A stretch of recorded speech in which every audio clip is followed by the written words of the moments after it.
ऐसे हम लोग क्लास शुरू करेंगे, ठीक है। सिलेबस के पास nature or significance of science. है An inquiry into the nature or significance of science.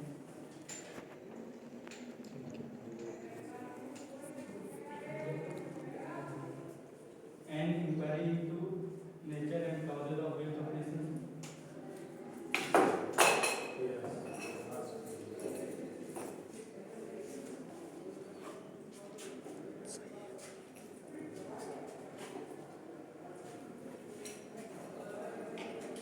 तो सिलेबस में हम लोग सबसे पहले सारे डेफिनेशन आप लोगों को याद है। अर्थशास्त्र की जो परिभाषाएं हैं विभिन्न अर्थशास्त्रियों द्वारा अर्थशास्त्र को डिफाइन किया गया, सारी परिभाषाएं आप लोगों के ध्यान में है नहीं है? तो हम लोग यहाँ से शुरू करते हैं, ठीक है।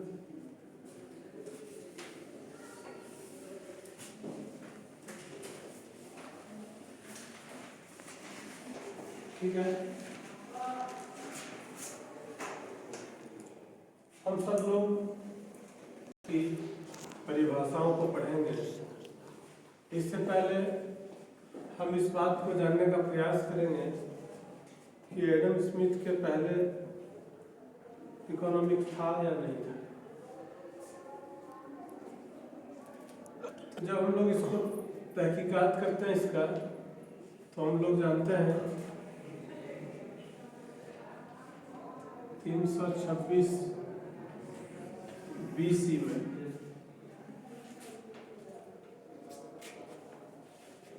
कौटिल्य का इकोनॉमिक्स था।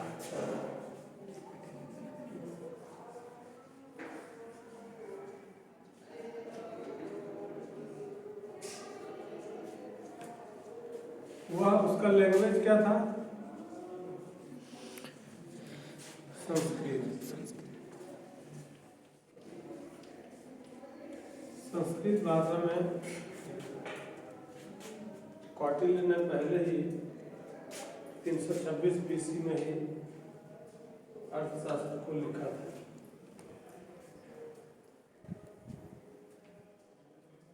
यह अर्थशास्त्र संस्कृत भाषा में था और व्यवस्थित नहीं था, यानी यत्र तत्र बिखरा हुआ था। कैसे था? जैसे हम लोग टेबल लिखते हैं,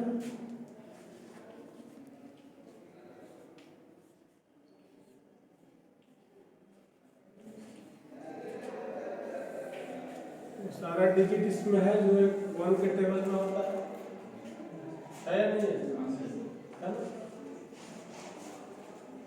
इसको एडम स्मिथ ने क्या किया? अरेंज कर दिया।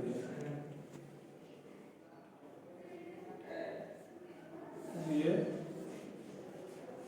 यहाँ क्या है? यत्र तत्र बिखरा हुआ है, सब कुछ मौजूद है ना, लेकिन क्या है? व्यवस्थित नहीं है, क्रम में नहीं है। इसको एडम स्मिथ ने क्या किया? क्रम में लाया, ठीक है। लेकिन ओरिजिनली अगर फादर ऑफ इकोनॉमिक्स किसी को होना चाहिए था तो वह कौटिल्य को होना चाहिए। यह दुर्भाग्य कह सकते हैं हम लोग कि दुनिया के अंदर ऐसे बहुत सारे प्रमाण हैं जहां जिस काम का क्रेडिट जिसको मिलना चाहिए उसको नहीं मिल पाता। उसको मैं एक उदाहरण के माध्यम से आपको समझाने का प्रयास करता हूँ। जैसे हम लोग इस देश की आज़ादी को समझें, देश 1947 में आज़ाद हो गया। देश को आज़ाद कराने में लाखों करोड़ों लोगों ने अपनी जानों की आहुति दी।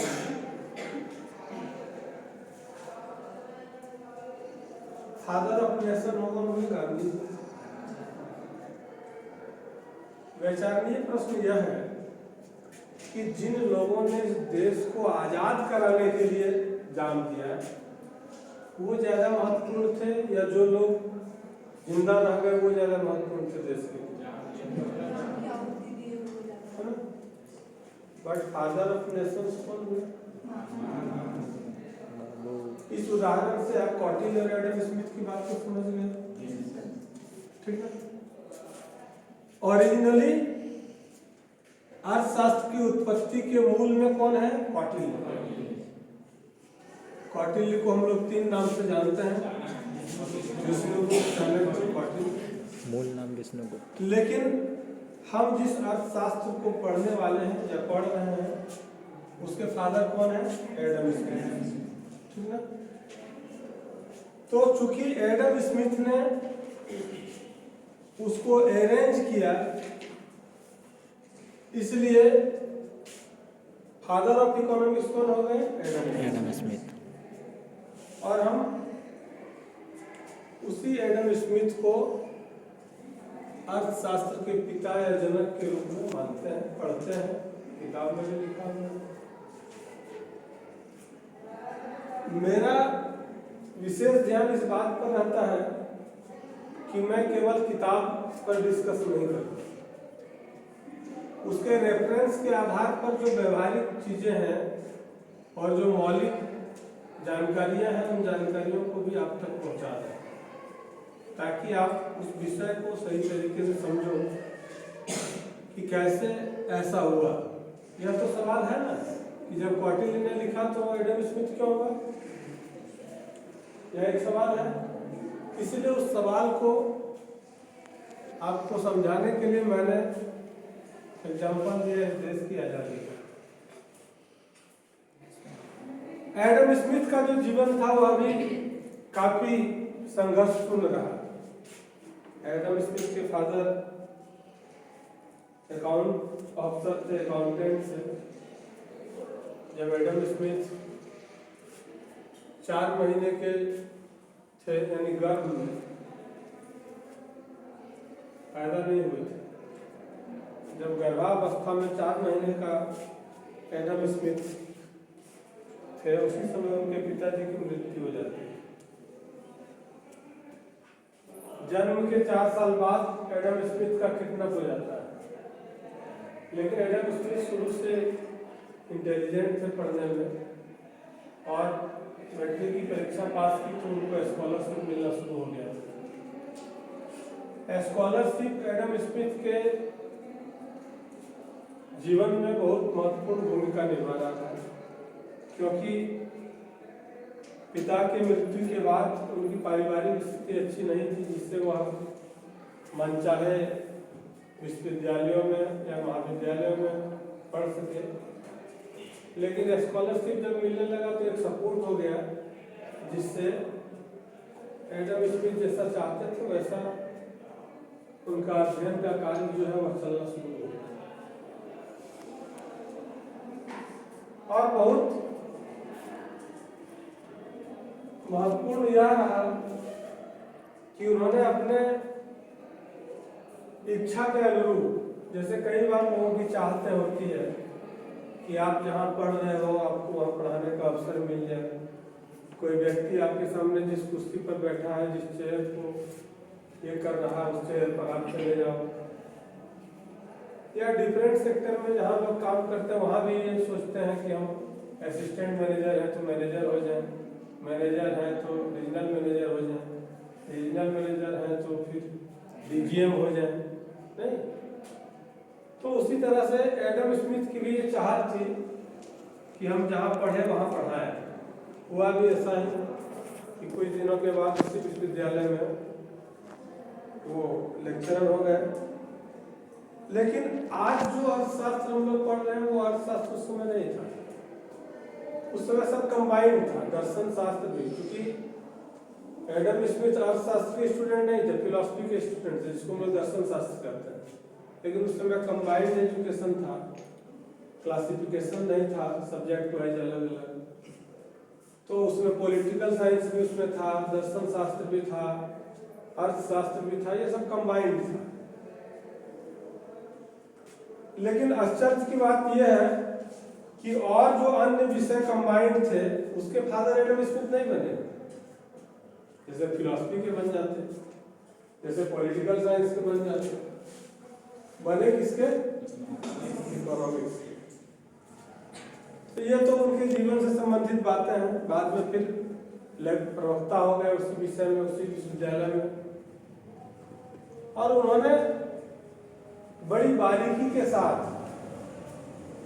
अर्थशास्त्र को लिखा। कुछ मॉडिफिकेशंस भी हैं, कुछ थ्योरी भी हैं जो ऐड किया गया, लेकिन यह केवल ओरिजिन तक और या उसके जीवनी तक की बातें हैं। इसके बाद जब हम लोग आते हैं तो हम लोग देखते हैं कि अर्थशास्त्र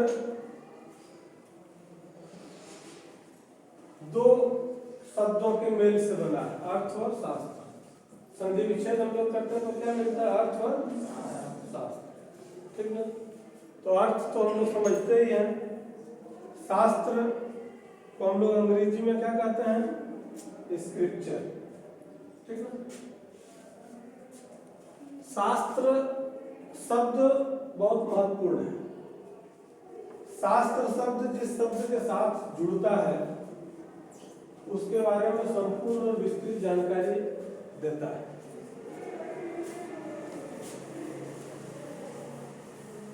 जैसे हम लोग कहते हैं राजनीति शास्त्र,